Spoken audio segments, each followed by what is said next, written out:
আসসালামু আলাইকুম ওয়া বারাকাতুহু। আলহামদুলিল্লাহ ওয়াসসালাতু ওয়াসসালামু আলা রাসূলিল্লাহ ওয়া আলা আলিহি ওয়া আসহাবিহি ওয়া মান ওয়ালা আম্মা বা'দ। فأعوذ بالله من الشيطان الرجيم. بسم الله الرحمن الرحيم. كتاب أنزلناه إليك مبارك ليدبروا آياته وليتذكر أولو الألباب. আল্লাহ সুবহানাহু ওয়া তাআলা শুকর আদায় করছি। আল্লাহ সুবহানাহু ওয়া তাআলা আমাদেরকে তার কোরআনের সাথে সম্পৃক্ত হওয়ার তৌফিক দান করেছেন। কোরআন একটি নূর, এটি একটা আলোকবর্তিকা, এটি আলোর মশাল। এইটা পুরোটাই আলোময় এবং আলোকিত করে। এইজন্য আল্লাহ সুবহানাহু ওয়া তাআলা বলেছেন, এটাকে মুনির, কিতাবাম মুনিরা, কোরআনকে মুনির হিসেবে তিনি উল্লেখ করেছেন। একদিকে তিনি বলেছেন নূর অর্থাৎ এটি আলো, অন্যদিকে বলেছেন তিনি মুনির। মুনির মানে হলো আলো প্রদানকারী। তো এই কোরআনের সাথে যেই সম্পর্ক রাখে তার গোটা জীবন আলোময় হয়ে যায়, আলোকিত হয়ে যায়। তিনি ব্যক্তিও তিনি নিজে আলোকিত মানুষে পরিণত হয়ে যান। আমাদেরকে এই কোরআনের সাথেই সম্পর্ক রাখা দরকার এবং কোরআন অনুসারে আমাদের জীবনকে গঠন করা দরকার। কোরআন আমাদেরকে আলো প্রদান করবে এই দুনিয়াতে এবং obviously আখিরাতে। আল্লাহ সুবহানাহু ওয়া তাআলা বলেছেন, ইয়া আইয়ুহাল্লাযীনা আমানু আমিনু বিল্লাহি ওয়া রাসূলিহি ইউ'তিকুম কিফলাইনি মির রাহমাতিহি ওয়া ইয়াজআলু লাকুম নূরান তামশুনা বিহি। তোমরা রাসূলের আল্লাহর প্রতি ঈমান আনো এবং রাসূলের প্রতি ঈমান যদি আনো, তাইলে আল্লাহ তোমাদেরকে এমন একটি নূর প্রদান করবেন, যে নূরের মাধ্যমে তোমরা চলবে। এই নূর, এই আলো তোমাদেরকে পথ দেখিয়ে নিয়ে যাবে। ইবনুল কাইয়িম তিনি আল-ওয়াবিল আস-সাইয়্যিব নামক গ্রন্থে ব্যাপারে বিস্তারিত তিনি আলোচনা করে বলেছেন কিভাবে এই নূর মানুষকে আ পথ দেখিয়ে নিয়ে যাবে। আর আখিরাতে তো বটেই। আখিরাতে এই নূর, যেই নূর কোরআনের সাথে সম্পর্ক তৈরি করার কারণে ব্যক্তির মাঝে তৈরি হবে, সেটি তাকে পুলসিরাত, আলোর গতিতে অথবা আ আরো বিভিন্ন গতি তাকে পার করিয়ে নিয়ে যাবে। আর এই নূর যখন কোন একজন ব্যক্তি কোরআনের সাথে সম্পর্ক রাখে, তখন তার গোটা অস্তিত্বে নূরের একটা আভা, একটা প্রভাব লক্ষণীয়। তিনি বলেছেন, ইবনুল কাইয়িম বলেছেন যে তার গোটা অস্তিত্বে, তার শরীরে, আ তার চেহারায় এবং তার শরীরের অঙ্গ-প্রত্যঙ্গে প্রত্যেকটা জায়গায় এই নূর এর আভা দেখতে পাওয়া যায়।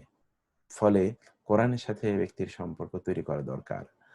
তাছাড়া কোরআনকে আল্লাহ সুবহানাহু ওয়া তাআলা রূহ বলেছেন, ওয়াকাযালিকা আওহাইনা ইলাইকা রূহাম মিন আমরিনা মা কুনতা তাদরি মাল কিতাব ওয়ালাল ঈমান ওয়ালাকিন জাআলনাহু নূরান নাহদি বিমান নাশাউ মিন ইবাদিনা ওয়া ইন্নাকা লাতাহদি ইলা সিরাতিন মুস্তাকিম।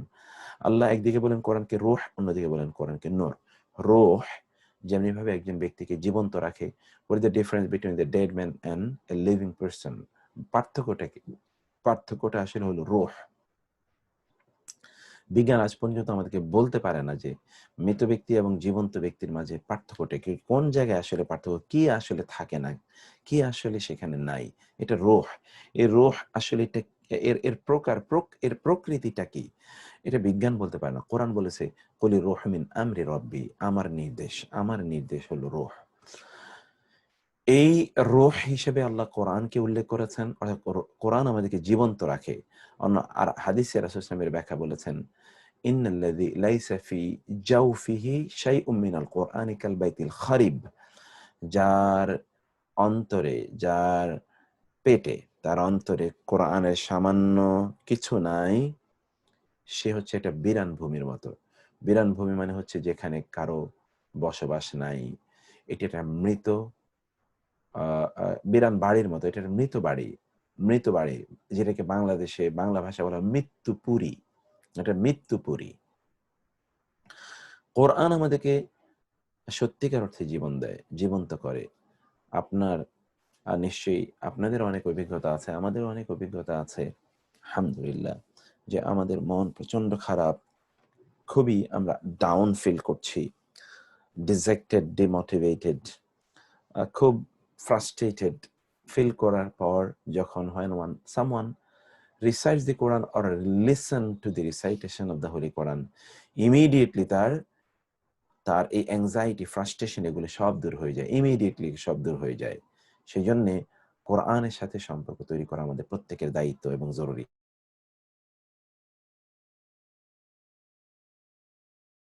তো আমাদেরকে এই জন্যে বিষয়টা আমাদেরকে বোঝা দরকার, কোরআনের সাথে আমাদের সম্পর্ক অবশ্যই তৈরি করা দরকার। আপনারা সেই আয়োজনে অংশগ্রহণ করেছেন, আল্লাহ সুবহানাহু ওয়া তাআলা আপনাদের গোটা জীবনকে বারাকাপূর্ণ করে দিন। কোরআনকে আল্লাহ বারাকতময় হিসেবে নাজিল করেছেন। যারাই কোরআনের সাথে সম্পৃক্ত তাদের জীবনকে আল্লাহ বারাকা দিয়ে ভরে দেন। আমরা যেন কোরআনের বারাকায় উদ্ভাসিত হতে পারি, আল্লাহর কাছে সেই প্রার্থনা জানাই।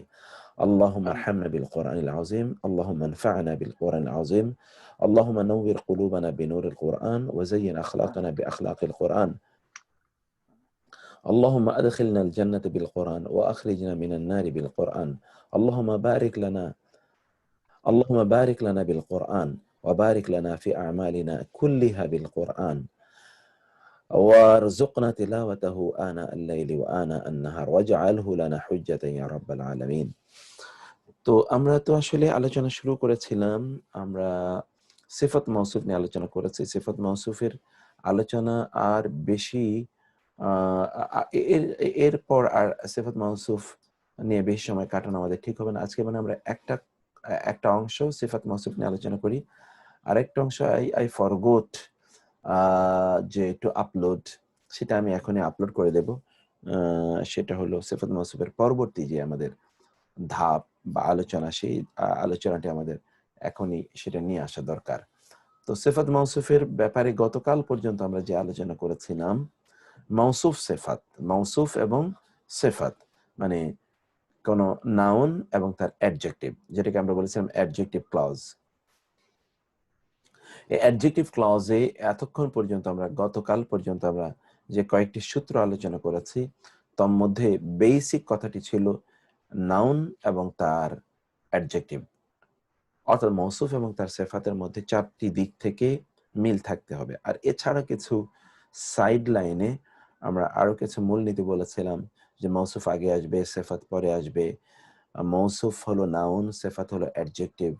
মৌসুফ এবং সিফাত মিলে একটা অ্যাডজেক্টিভ ক্লজ বা ফ্রেজ তৈরি হয়। মৌসুফ একটি, সিফাত অনেকগুলো থাকতে পারে। মৌসুফের অনেক পরে সিফাত আসতে পারে। আর আর আমরা এরপর আমরা বলেছিলাম যে মৌসুফ এবং সিফাতের মধ্যে অনেক দিক থেকে চারটি দিক থেকে মিল থাকতেই হবে।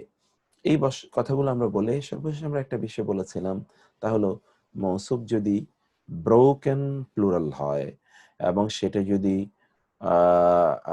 সেটা যদি বুদ্ধিহীন প্রাণীকে না বোঝায় অথবা জড় পদার্থকে বোঝায়, ব্রোকেন প্লুরাল এবং এটা বুদ্ধিহীন প্রাণী বা জড় পদার্থকে বোঝায়, যে বুদ্ধিহীন প্রাণী অথবা জড় পদার্থকে বোঝায়, তাইলে তার সিফাতটি একবচন নারীবাচক আসবে।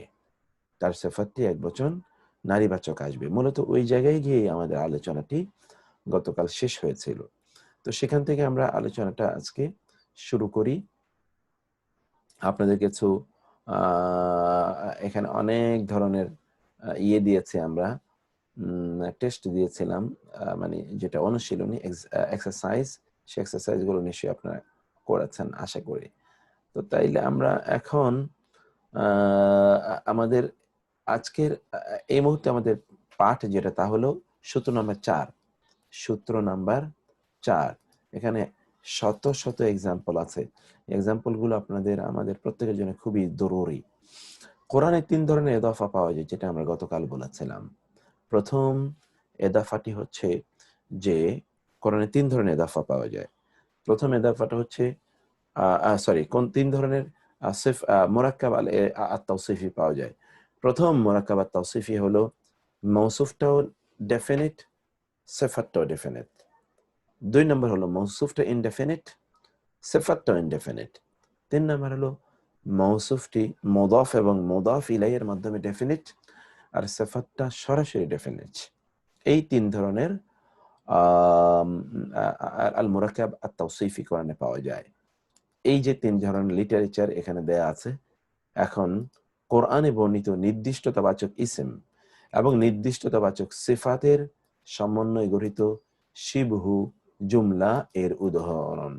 এটাকে শিবহুল জুমলা বলা হয়। এটাকে একদিকে বলা হয় শিবহুল জুমলা, অন্যদিকে এই যে শিবহুল জুমলা, এটিকে শিবহুল জুমলাও বলা হয়, আবার এটিকে আল মুরাক্কাব বলা হয়। আর এছাড়া তো এটাকে আমরা আরো ভিন্নভাবে এটাকে আমরা দেখি যে কখনো জার মাজরুরের মাধ্যমে এটা মুতাআল্লিক হয়। তো মুতাআল্লিক এটা না, এটা হলো শিবহুল জুমলা অথবা আল মুরাক্কাব। তো অনুশীলনী 10, এটা তো আমাদের অনুশীলনী 11-10 না, তাই না? এটা 21, এটা 11। অনুশীলনী 11-তে আমরা এখন এখানে আমরা বেশ কিছু এক্সাম্পল দেখি। প্রথম যে আমরা ক্যাটাগরিটা বলেছিলাম, সেই ক্যাটাগরিটি এখানে আপনারা, এই ক্যাটাগরিটা আপনারা এখানে দেখতে পাবেন এখন।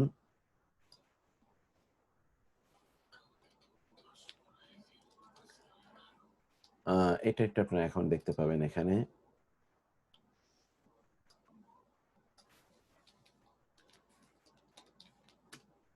ওকে, পাঠাগার অনুশীলনী 5-এ আমরা কি দেখছি এটা একটু দেখুন আপনারা। as-sirat al-mustaqim, এখানে আপনার দুটোকে আপনারা দেখতে পাচ্ছেন, দুটোই কি এখানে নির্দিষ্টতাবাচক। as-sirat al-mustaqim, সরল পথটি। আল-ইয়াউমিল আখিরি, আল-ইয়াউমিল আখিরি, শেষ দিবসের, শেষ দিবসের। তারপর হলো আল হায়াতিদ দুনিয়া, পার্থিব জীবনের। আদ-দারুল আখিরাতু, পরকালীন। এটাকে আমরা বলেছিলাম যে এখানে ইয়ে আছে, একটু প্রিন্টিং মিস্টেক আছে। পরকালীন নিবাস। আল ফাদলিল আযীম, মহা অনুগ্রহ, মহা অনুগ্রহের। as-সাহাবিল মুসাখখার, নিয়ন্ত্রিত মেঘমালা, নিয়ন্ত্রিত মেঘমালা। আল খাইতুল আবিয়াদ, সাদা সুতা। একটা মিনিট, আমি এটা একটু দেখে নিই।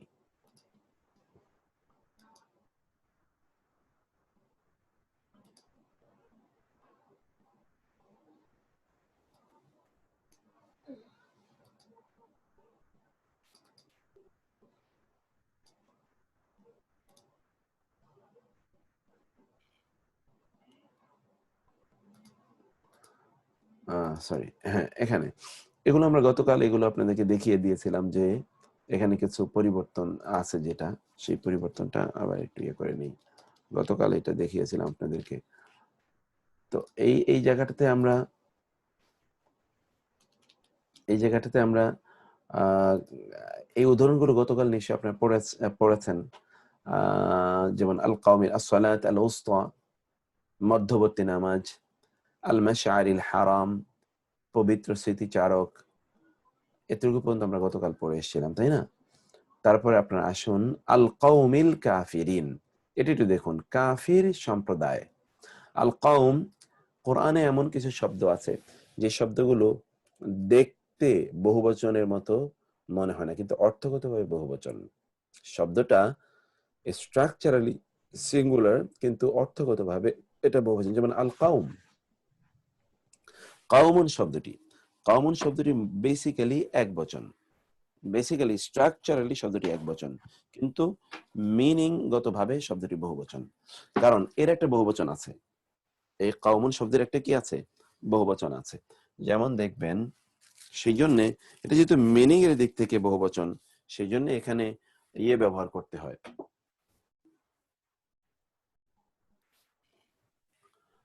কাউমুন। বিসমিল্লাহ, কাউমুন, এটি স্ট্রাকচারালি এক বচন কাউমুন, কারণ এটার কিন্তু বহুবচন আছে, আকওয়ামুন, আকওয়ামুন। তো কাউমিন মানে যদি, যেহেতু কমিউনিটি, কমিউনিটি যেহেতু এর অর্থ, বা এর অর্থ আমরা জাতি গোষ্ঠী এটা বলতে পারি। যেহেতু জাতি গোষ্ঠী একজন ব্যক্তিকে নিয়ে তো আর হয় না, সেই জন্য কোরআনে আল্লাহ তাআলা বারবারই কওমুন এরপরে তিনি বহুবচন এনেছেন, এইটার অ্যাডজেক্টিভ হিসেবে এনেছেন কওমুন কাফিরুন, অথবা যদি কওমিন হয় তাহলে কাফিরিন, কারণ দুটোর মধ্যে তো ঐক্য থাকতে হবে। ওকে, এটা বহুবচনের, এটাকে যেহেতু মিনিং এর দিক থেকে এটা বহুবচনের জন্য এটার অ্যাডজেক্টিভ, এটা বহুবচন আনতেই হয়। এটা অ্যাডজেক্টিভ কোথাও এক বচন হিসেবে আসেনি, কারণ এটা এসেনশিয়ালি এটা আসলে বহুবচন। কওমিন কাফিরিন অথবা কওমুন কাফিরুন। অথবা কাওমান কাফিরিন, সেভাবে বিভিন্ন ভাবে এই শব্দটি এসেছে কোরআনে। তো এরপর আপনারা দেখুন যে আল কাউমিল কাফিরিন, এটি মাজরুর, তো এই জন্য কাফিরিনটাও মাজরুর আকারে আছে।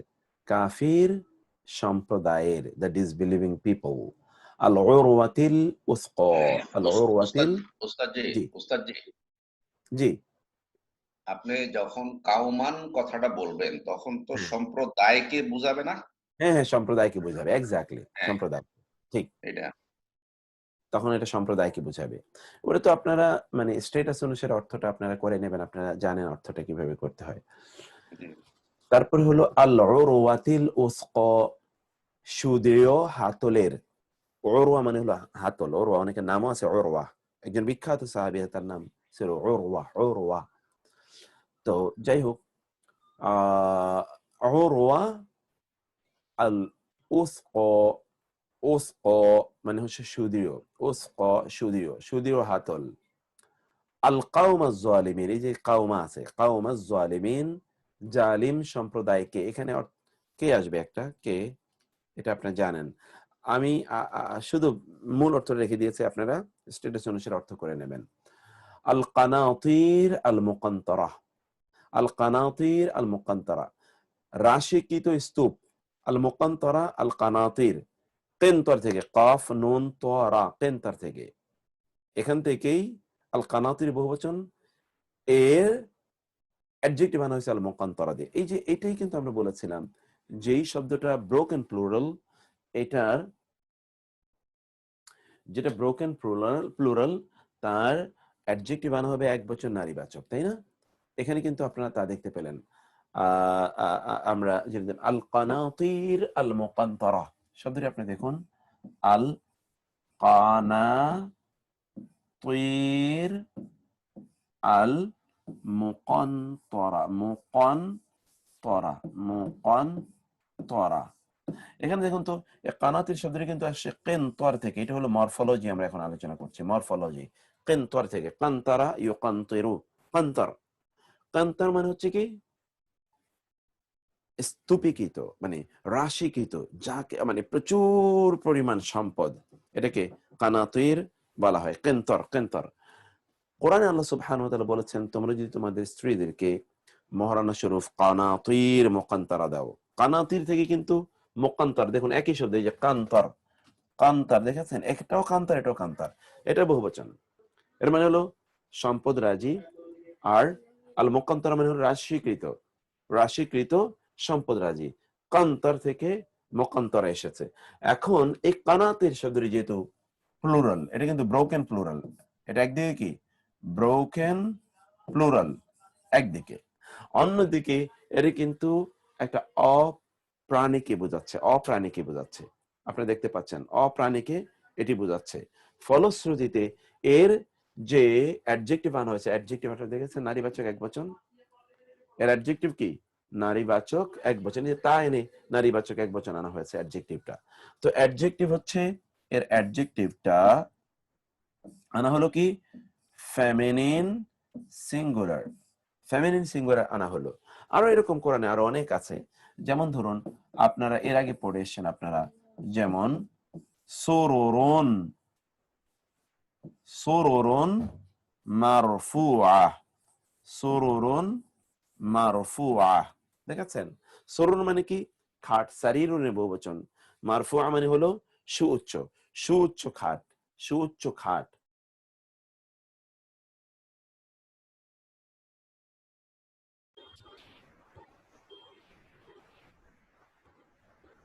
non-human.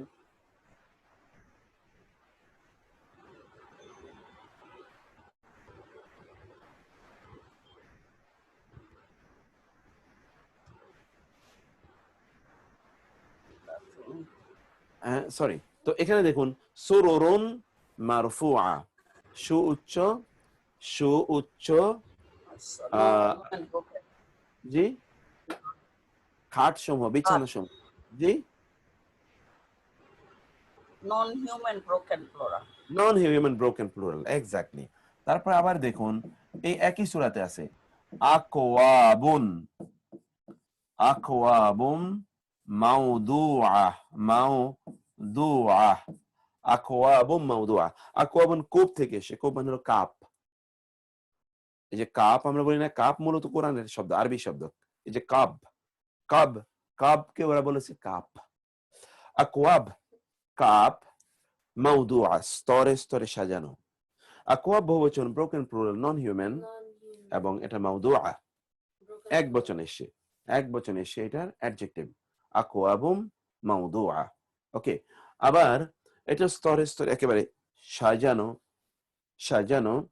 তারপরে ওয়ানামারিকু মাসফুফা ওয়া যারাবিয়্যু মাবসুসা, বহু মানে এরকম শত শত এক্সাম্পল আছে কোরআনে, সেটা আমরা একটু পরে দেখব। যে সিমিলার এক্সাম্পল ইন একই সূরাতে না, একই একই সূরাতে সূরাতে, সবগুলো। এক্স্যাক্টলি একই সূরাতে এরকম এই কয়েকটি ব্যবহার আছে। সূরা ওয়াকিয়াতেও তো আছে এরকম অনেক এক্সাম্পল আছে, যেটা আল্লাহ সুবহানাহু ওয়া তাআলা জান্নাতের আলোচনা করতে গিয়ে এই আলোচনাগুলো করেছেন। যে মূল শব্দ সাধারণত দেখি যে তিন অক্ষরে হয়, এখানে দেখলাম 4 অক্ষরে মূল শব্দ হচ্ছে জান্নাতি। মূল অক্ষর তিন, মূল শব্দ 3 অক্ষর বিশিষ্টই হয় অধিকাংশ, 4 অক্ষর বিশিষ্ট হয় কম, কম 4 অক্ষর বিশিষ্ট। যেমন এখানে আছে, আরো আছে ওয়াইদাল কুবুরু বু'সিরাত, ওয়াইদাল কুবুরু বু'সিরাত, বু'সিরাত, এই যে বা'সারা ইউবা'সিরু, বা'সারা যখন কবরগুলোকে উত্থিত করা হবে, ওয়াইদাল কুবুরু বু'সিরাত মানে কবরের মানুষদেরকে যখন উত্থিত করা হবে। এটাও আমরা দেখতে পাই 4 অক্ষর বিশিষ্ট। 4 অক্ষর বিশিষ্ট আছে কিন্তু খুব রেয়ার, খুবই রেয়ার। বেসিক্যালি 3 অক্ষর বিশিষ্ট হয় সব।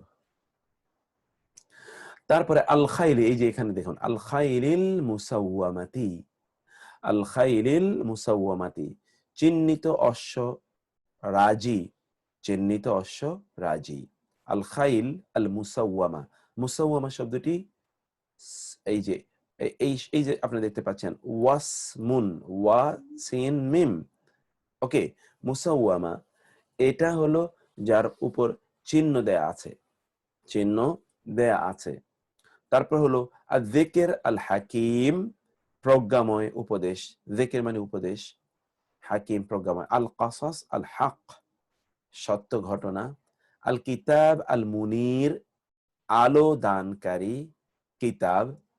আল মুহসানাতিল মুমিনাতি, স্বাধীনা। ভাই এটা কি আলোদানকারী কিতাবের হবে নাকি না কিতাব হবে? কিতাবের, কিতাবের আলো দানকারী কিতাবের তো, হ্যাঁ। ওস্তাদজি, ওস্তাদজি, জি প্রজ্ঞাময় উপদেশ, জি, এখানে যদি আদেশ বলা হইতো তাহলে কি আমেরই হইতো নাকি আল হ্যাঁ হ্যাঁ, আল আল আমরিল হাকিম, না আমরি হতো। আল আমিরি আল হাকিমি। জি জি জি। আচ্ছা, এখন একটু যদি এই উপদেশ আদেশ আমরা বুঝি এখানে, বাট অ্যারাবিক বা কোরআনে যদি উপদেশ আদেশের মধ্যে ডিফারেন্সটা মানে আল্লাহ সুবহানাহু ওয়া তাআলার পক্ষ থেকে ইয়েটা কিভাবে মানে মানে আল্লাহ, পার্থক্যটা কিভাবে হবে? বুঝতে পেরেছি। মানে গোটা কোরআনই তো শুধুমাত্র আদেশই না, এখানে সব তো আল্লাহ সুবহানাহু ওয়া তাআলা আদেশ করেন না, নিষেধ করেন, মোটিভেট করেন, ঘটনা বর্ণনা করে পেছন থেকে মানুষের মাঝে একটা অনুভূতি, ফিলিং তৈরি করার প্রচেষ্টা আছে এখানে। ফলে কোরআন উপদেশ হলো কি সামগ্রিক, সেখানে আদেশ আছে, নিষেধ আছে, আবেগ আছে, অনুভূতি আছে, এই সব মিলিয়ে সেজন্য কোরআনকে আল্লাহ সুবহানাহু ওয়া তাআলা উপদেশ হিসেবে উল্লেখ করেছেন, তিনি কোরআনকে আদেশ হিসেবে উল্লেখ করেননি, আদেশ হিসেবে উল্লেখ করেননি। আদেশ হিসেবে উল্লেখ করেছেন যেগুলো এমনিতেই কোনো ব্যাপারে তিনি নির্দেশ প্রদান করেছেন, সেই ক্ষেত্রে তিনি এটাকে আদেশ হিসেবে উল্লেখ করেছেন। উপদেশটা তো একটা সামগ্রিক জিনিস, আর আদেশটা তো একটা স্পেসিফিক। এখানে ফরজ যদি মনে হয় যে কতগুলো ফরজের ব্যাপারে আছে, ফরজগুলো কি আদেশ হবে না? আদেশ, আদেশ, হ্যাঁ, ফরজগুলো আদেশ। তাহলে তো ফরজগুলো রোজার ব্যাপার, নামাজের ব্যাপার, এগুলো তো আদেশই হবে আমাদের। ওগুলো আদেশ, জি জি, ওগুলো তো আদেশ, হ্যাঁ হ্যাঁ, ওগুলো আদেশ। আবার অনেক উপদেশ তো হয়তো হুম, উপদেশ অনেক হলো আছে। আমাদের জি, ফরজের বাহিরের যেগুলো, ওইগুলো হয়তো হতে পারে। হ্যাঁ হ্যাঁ, মানে কোরআন মানুষকে আরো আরো অনেক কথা বলেছে না, সেটা তার জন্য ফরজ নয় বটে, কিন্তু তাকে তো যেমন দান সাদাকা করার জন্য বলেছে, এটা তো ফরজ না, যাকাত দেওয়ার তার জন্য ফরজ, কিন্তু দান সাদাকা করার কথাও তো কোরআন বলেছে। তো সেগুলো তো সহযোগিতা করা মানুষকে, মানে সেটা তো ফরজ না। এরকম জি জি, থ্যাংক উপদেশের ইউ, আরো অনেকেই আছে। Thank you, thank you. জাযাকাল্লাহ খায়ের। তারপরে হলো আল মুহসানাত আল মুমিনাত, স্বাধীনা মোমেন নারীগণ।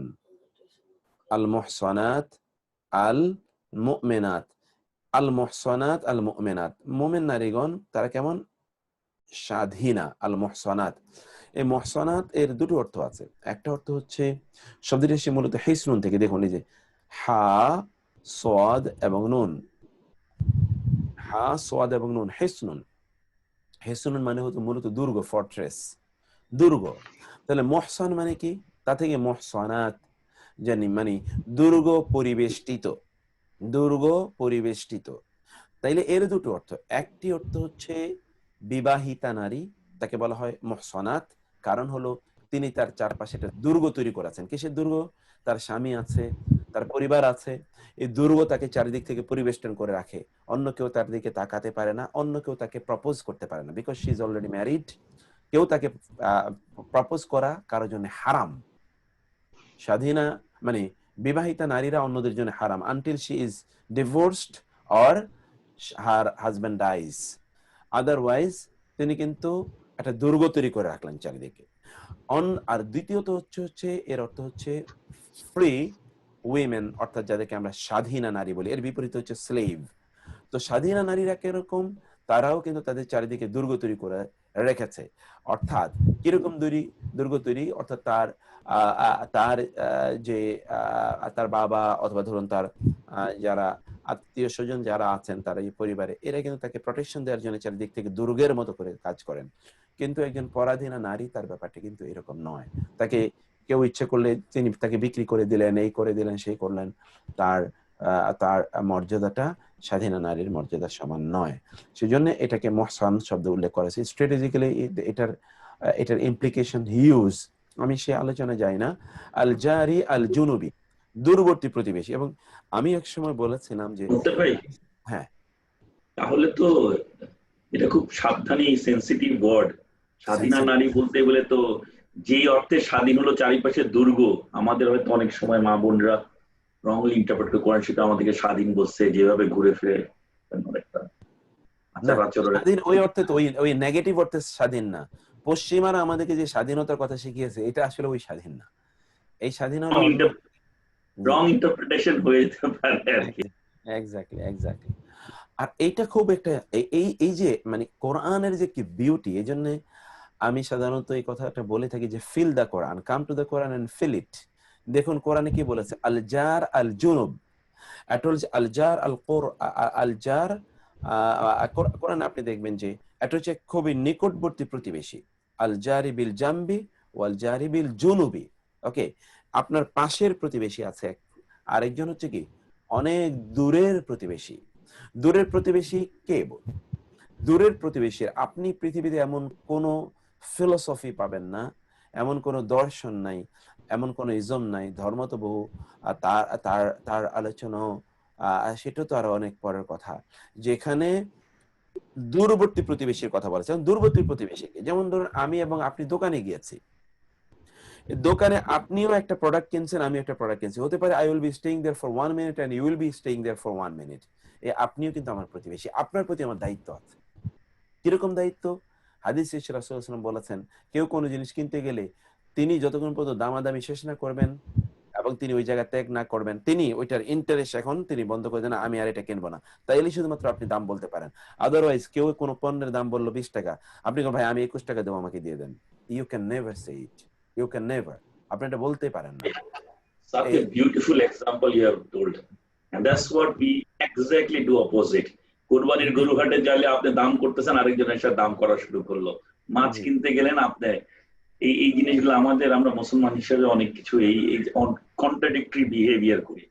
জি জি, এটা হলো ধরুন আমরা ধরুন পাবলিক কোন ট্রান্সপোর্টে বাসে যাচ্ছি, আমার পাশে একজন বসে আছে, তিনিও কিন্তু আল জারি আল জুনুব, তিনি কিন্তু দূরবর্তী প্রতিবেশী।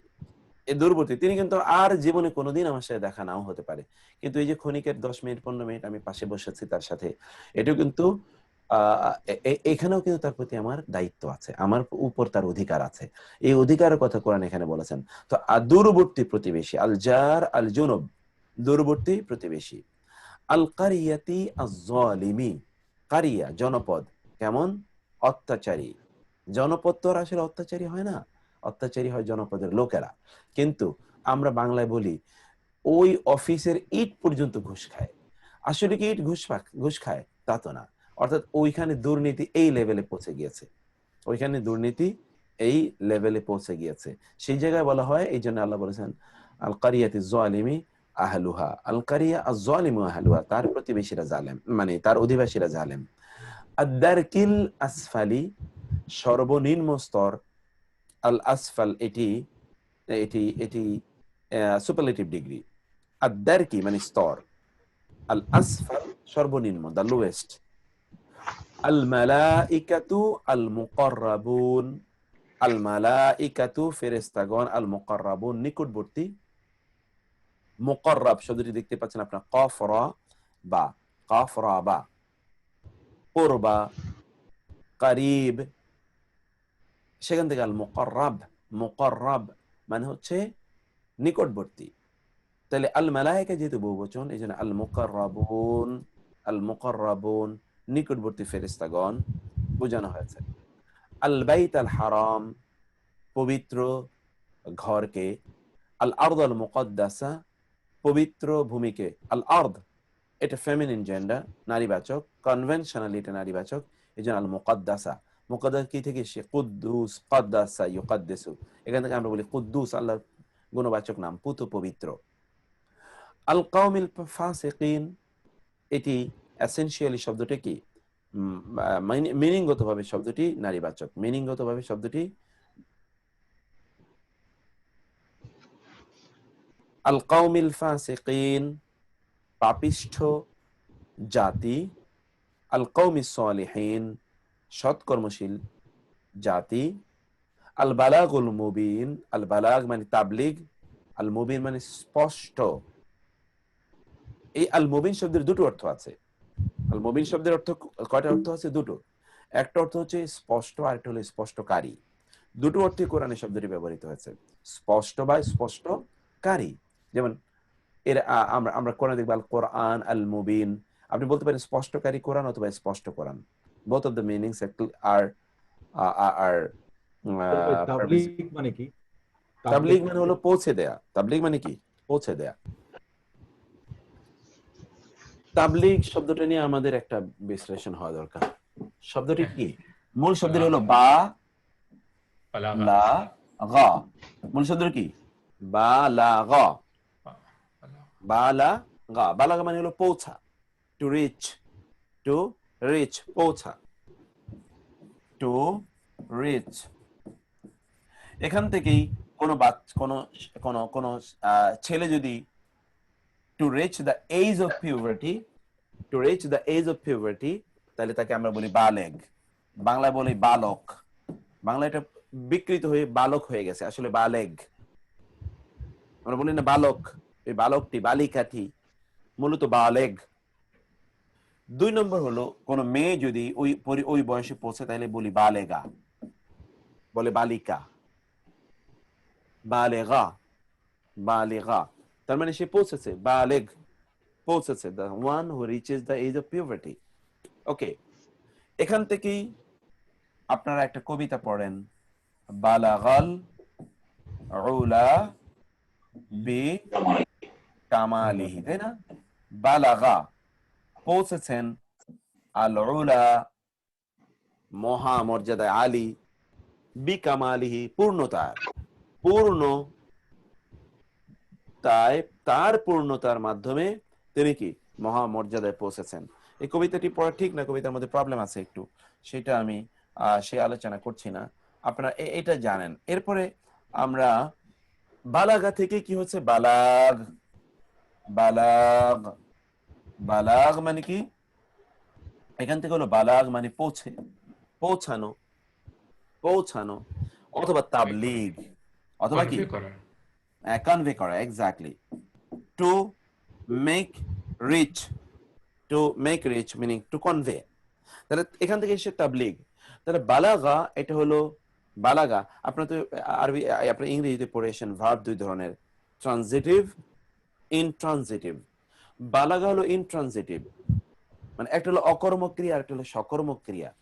এটা হলো বালাগা, নিজে নিজে পৌঁছা, নিজে নিজে পৌঁছা, নিজে নিজে পৌঁছা। ভার্বের চ্যাপ্টারে গিয়ে আমরা এই আলোচনা করব।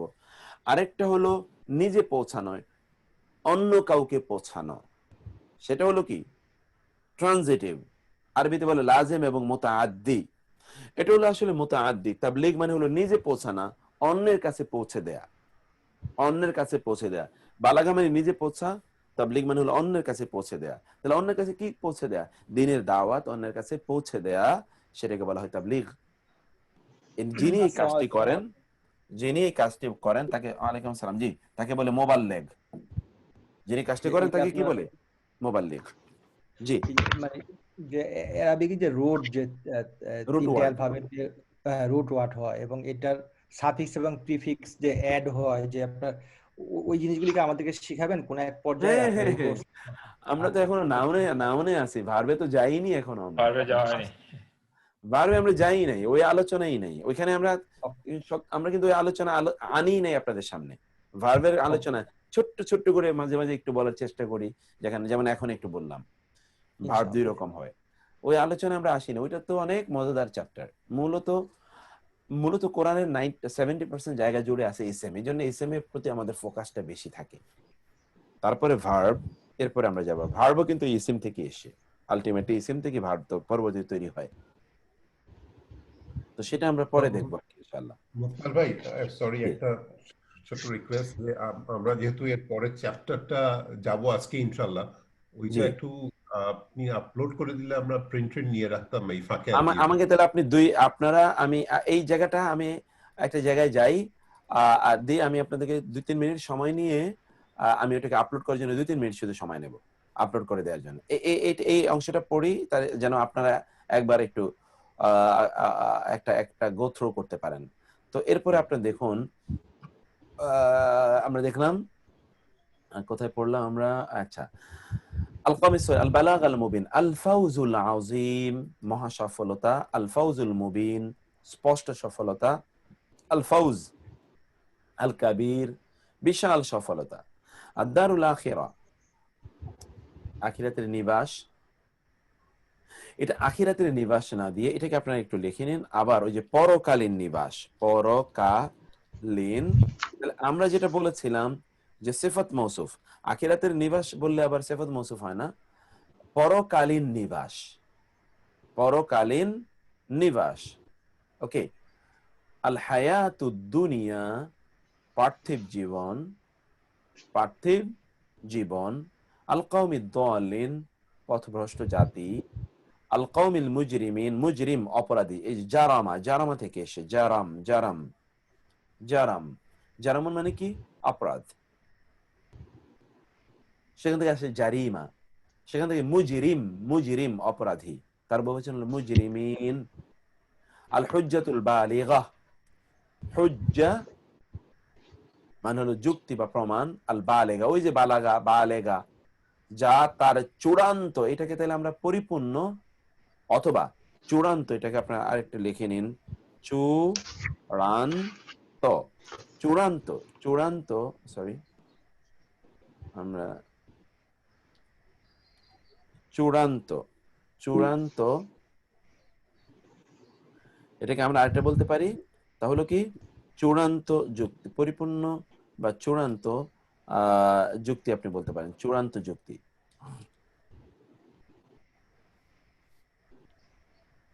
শব্দটাকে একটু ইয়ে করে নিই, একটা মিনিট, একটাকে আমি ঠিক করে নিই। চূড়ান্ত যুক্তি, চূড়ান্ত। জি ভাই, এই হুজ্জাতের শব্দটা আপনি দোয়াতে পড়ছিলেন, কোরআনের দোয়াতে। জি জি জি, এই জন্য এটা এক্স্যাক্টলি, এইটার দুটো, হুজ্জা শব্দের দুটো অর্থ হতে পারে। একটা হচ্ছে যুক্তি, আর একটা হলো প্রমাণ, আর একটা কি? প্রমাণ, দলিল। আল্লাহ, তুমি কোরআনকে আমাদের পক্ষে দলিল বানাও, কোরআনকে আমাদের পক্ষে কি করো? দলিল বানাও। হুজ্জা, হুজ্জা, হুজ্জা, দলিল। কোরআনে আল্লাহ সুবহানাহু ওয়া তাআলা, হাদিসে রাসূল সাল্লাল্লাহু আলাইহি ওয়াসাল্লাম বলেছেন, আল কোরআনু, আল কোরআনু হুজ্জাতুন লাকা আও আলাইকা। দেখুন এটা আল কোরআন, কোরআন হুজ্জাতুন দলিল, প্রমাণ, এভিডেন্স, লাকা ফর ইউ, আও অথবা আলাইকা এগেইনস্ট ইউ। কোরআন হয় আপনার পক্ষে দলিল হবে অথবা বিপক্ষে দলিল হবে। কিভাবে? কিয়ামতের দিন কোরআন বলবে যে man had maintained his relation with me, lived his life according to my instruction or advices, এটা কোরআন বলবে, অথবা বলবে যে না তিনি আমার অনুসারে চলেননি। তাহলে এটা হচ্ছে কোরআন হুজ্জা। হুজ্জা হুজ্জাতে দুটো অর্থ, হুজ্জা হলো একটি হলো দলিল আর একটা হলো যুক্তি। কোরআনে আপনি দেখবেন যে এই দুটো অর্থে কোরআনে এই হুজ্জা শব্দটি ব্যবহৃত হয়েছে, এই দুটো অর্থেই ব্যবহৃত হয়েছে। যেমন আপনি কোরআনে অন্য জায়গায় দেখবেন হাজ্জা, যুক্তি প্রমাণ উপস্থাপন করে, ওই হুজ্জা থেকে হাজ্জা যুক্তি প্রমাণ উপস্থাপন করে। যে ব্যক্তি ইব্রাহিমের সাথে আল্লাহর ব্যাপারে যুক্তি প্রমাণ উপস্থাপন করে বিতর্ক করছিল, আপনি কি তাকে দেখেননি? এটা কোরআনে আছে। তো সেই যে এখান থেকে হুজ্জাতুন, আর বিখ্যাত আপনার শাহ ওলিউল্লাহ মুহাদ্দিস দেহলভী রাহিমাহুল্লাহর একটা বিখ্যাত গ্রন্থ আছে হুজ্জাতুল্লাহিল বালিগা, হুজ্জাতুল্লাহিল বালিগা। তো হুজ্জা এটা, জি জি জি ওই সাউন্ড থেকে একটা সিমিলারিটি ভাবছিলাম আর কি। এটা কি হজের সাথে কোনো মিল আছে নাকি? হজের সাথে এর মিল ঠিক এই অর্থে নাই, কারণ একটি শব্দ কখনো কখনো দুটো অর্থ প্রদান করে। আমি বানানের বিষয়টা বলতেছি, বানান কিন্তু একই, বানান একই, বানান একই, বানান এক। হজ শব্দ যখন হজ এর ক্ষেত্রে এটা ব্যবহৃত হয় তখন এটি একটু ভিন্ন ইয়ে প্রদান করে, যদিও বানান না, রুট ওয়ার্ড এক, রুট ওয়ার্ড এক। হ্যাঁ, হজ এখানেও হায়ের পরে জিম দুইটা, ওইখানে হায়ের পরে জিম দুটা, ঠিকই আছে, রুট ওয়ার্ড এক, কিন্তু দুটোর পরবর্তী ডেরিভেটিভসটা একটু ভিন্ন, তাদের পরবর্তী ডেরিভেটিভস গুলো একটু ভিন্ন, এবং ওই কারণে হুজ্জা ওই একই এখানে হয় আসে। হুজ্জা, হুজ্জা মানে হলো দলিল বা যুক্তি, আর হলো হাজ্জা, হাজ্জা মানে হলো ইচ্ছা করা, নিয়ত করা, সিদ্ধান্ত নেয়া, ওই অর্থে ব্যবহৃত হয়। আর বালাগা মানে হলো পরিপূর্ণ বা চূড়ান্ত। তারপরে আল বালাদু তাইয়্যিব, উত্তম ভূমি, বালাদ ভূমি বা দেশ, আল আত-তাইয়্যিব মানে হলো উত্তম, আত-তাইয়্যিব মানে কি? উত্তম, উত্তম দেশ বা উত্তম ভূমি। তারপরে দেখুন আপনারা আন-নাবিয়াল উম্মিয়া, আন-নাবিয়াল উম্মিয়া কি? উম্মি, উম্মি মানে হচ্ছে আপনি জানেন উম্মি মানে হচ্ছে নিরক্ষর। আমরা কিন্তু অনেক সময় আমরা উম্মি বলে থাকি আনএডুকেটেড। উম্মি মানে আসলে নিরক্ষর। লোক নিরক্ষর হলেই যে তিনি জ্ঞানী হবেন না তা কিন্তু না। বহু নিরক্ষর লোক আছে যাদের জ্ঞানের ধারে কাছেও বহু শিক্ষিত লোক যেতেও পারে, মানে বহু অক্ষর জ্ঞান শীল ব্যক্তি যেতেও পারেন না, বহু। ফলে নিরক্ষর মানে তিনি অক্ষর জ্ঞান ছিল না, কিন্তু তার জ্ঞান প্রজ্ঞা এটা ছিল আনপ্যারালাল, পার এক্সেলেন্স, সেটার কোনো ইয়ে ছিল না। যেটা আন-নাবিউল উম্মি, উম্মি মানে হচ্ছে আনলেটার্ড। এবং হাদিসে এসে তিনি বলেছেন যে নাহনু উম্মাতুন উম্মিয়া লা নাকতুবু ওয়া লা নাহসুব, আমরা এমন একটা জাতি, আমরা নিরক্ষর জাতি, আমরা লেখিও না গণতেও জানি না। কিন্তু আরবদের সাহিত্য, তৎকালীন যে সাহিত্য তারা তৈরি করেছে, এই সাহিত্য এখনো unparalleled in the history of the humanity. এরকম সাহিত্য, ওই জাহিলি যুগের কথা বলছি আমরা। আল আসমা আল হুসনা, সুন্দরতম নামসমূহ, আসমা আল হুসনা, আসমা আল হুসনা। দেখুন আসমা কিন্তু বহুবচন, আর এর নারীবাচক আনা হলো হুসনা দিয়ে, হুসনা। আল উদওয়াতি দুনিয়া, উদওয়া মানে দিক, আর দুনিয়া মানে হলো নিকটবর্তী। দুনিয়া, এই যে আমরা দুনিয়া বলি না, দুনিয়া, এই দুনিয়া মানে খুবই নিকটবর্তী। কিসের নিকটবর্তী? কিয়ামতের নিকটবর্তী। এই দুনিয়াটা কিয়ামতের খুবই নিকটবর্তী, এটা সময়ের দিক থেকে খুবই কম এটার স্থিতি। এই জন্য এটাকে বলা হয় দুনিয়া। দুনিয়া মানে হচ্ছে নিকটবর্তী। এটা দানা ইয়াদনু থেকে, দানা মানে নিকটে আসা, তা থেকে এসছে। আল উদওয়া আল কুসওয়া, কুসওয়া মানে হলো দূরবর্তী, আল উদওয়া মানে হলো দিক, আল কুসওয়া দূরবর্তী দিক, দূরবর্তী দিক। আল হাজ্জিল আকবার বড় হজ, কেউ বলতে পারেন বড় হজ কোনটাকে বলা হয়? শুক্রবারের হজ। আচ্ছা, আর কেউ বলবেন? না না না না না না, বড় হজ মানে হলো যে যে হজ আমরা বাৎসরিক ভাবে করি আমার তারিখে, হ্যাঁ ওইটাই। আর ওমরাটা হলো ছোট হজ। আর কেউ বলবেন? আরাফার দিনে যে হজটা হয় সেটাই বড় হজ। আচ্ছা, আর কেউ? আরাফার দিনে হজ মানে হজ তো আরাফাত তো হজ তো ওইটাই, হজের ফরজ হলো ওই নির্দিষ্ট সময় আরাফা ময়দানে থাকা, ওইটা 3 ফরজের মধ্যে একটা ফরজ, বাট পার্ট অফ দ্য হজ। হ্যাঁ, পার্ট অফ দ্য হজ। শুক্রবার যদি হয় আরাফার দিনটা, তাহলে বোধহয় এটাকে বড় হজ বলে নাকি? আচ্ছা, আর কোন কথা আছে কিনা? ওইটা তো আকবরী, ইসলামের সাথে রিলেটেড। ওটা আকবরী হজ, আকবরী হজ। আকবরী হজ বলে আসলে কিছু নাই। এটা এটাই তো আকবরী হজ বলে কিছু নাই, আকবরী হজ আমরা বানিয়েছি গোল্ডেন জিপি এর মতো। জি।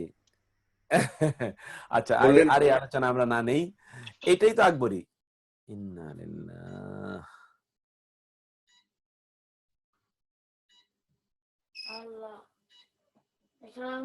আমার কাছে দাও, কিন্তু এখানে থাকলেও তো লাভ নাই, নেট তো নাই। হটস্পট করা যায় না তো, ইন্টারনেট আছে, এখানেও তো হটস্পট করা যায়। সবাই আছি আমরা, দাও এখানে হটস্পট করো।